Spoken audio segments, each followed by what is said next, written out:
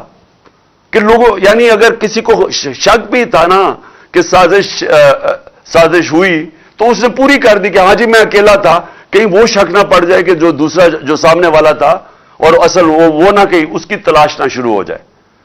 تو اگر ہمیں انصاف نہیں مل سکتا, میں پھر سے کہتا ہوں میری قوم, آپ کو یہاں انصاف نہیں ملنے لگا, یہ ملک آگے نہیں بڑھنے لگا.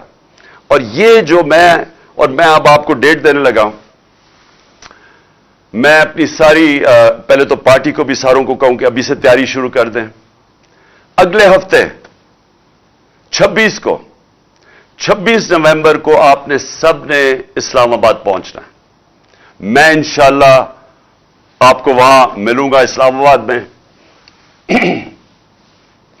تو میں یہ چاہتا ہوں, کیا ہوں, میں صرف اپنی پارٹی کو نہیں اب کہہ رہا, میں سارے پاکستانیوں کو کہہ رہا ہوں کہ دیکھیں, جو اگر آپ کا خیال ہے کہ تبدیلی آ جائے گی اور آپ گھر بیٹھے رہیں گے اور ایک دم تبدیلی آ جائے گی, ایسے نہیں ہوتا.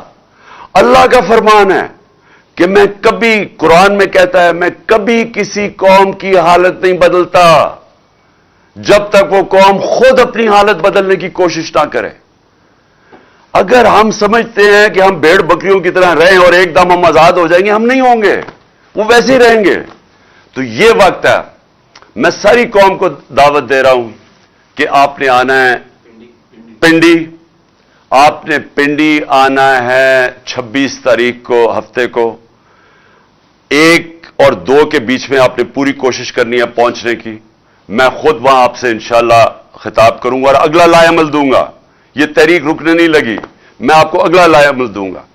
اور میں اپنے سارے جو طاقتور حلقے ہیں، میں آپ کو صرف ایک چیز کہنا چاہتا ہوں، جس سے مرضی آج پوچھ لیں، آپ کے پاس طاقت ہے، آپ کی ذمہ داری ہے، جس سے پوچھ لیں، بزنس مین سے پوچھ لیں، پروفیشنل سے پوچھ لیں، اکانومسٹ سے پوچھ لیں، کسی سے بھی پوچھ لیں. اگر کوئی آپ کو کہے کہ سوائے ایک حل کے، صاف اور شفاف الیکشن، اس کے علاوہ کوئی دوسرا حل نہیں ہے آپ اس دلدل سے نکلنے کا جدھر انہوں نے 7 مہینے میں ہمیں لے کے جا رہے ہیں، اس کے علاوہ کوئی راستہ نہیں ہے.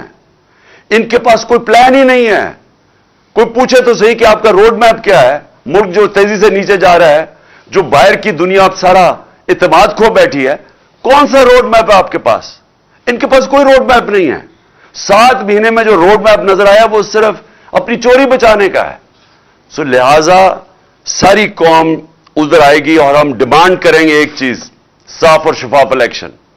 اور ہماری تحریک چلتی رہے گی حقیقی آزادی کی اس کے بعد بھی، جب تک ہم اس قوم کو ایک صحیح معنی میں ایک وہ قوم نہ بنا دیں جس میں ہر انسان کے حقوق ہوں، جدھر تھانہ کچہری پٹواری کی سیاست نہ ہو. کیونکہ وہ حقوق ان کو آزاد کر دیں لوگوں کو. کیوں نہیں برطانیہ کے اندر تھانہ کچہری ہوتی؟ کیوں کچہریوں میں ظلم وہاں نہیں ہوتا؟ کیوں پٹواری کو رشوت نہیں دینی پڑتی وہاں؟ کیونکہ وہاں حقوق ہیں انسانوں کے، وہ آزاد لوگ ہیں، وہ انصاف ہے. اس کے لیے میں چاہتا ہوں ساری قوم مل کے ہمارے ساتھ جدوجہد کرے. اور انشاءاللہ میں سب کو اگلے ہفتے پنڈی میں آپ سے میری ملاقات ہوگی. پاکستان زندہ باد.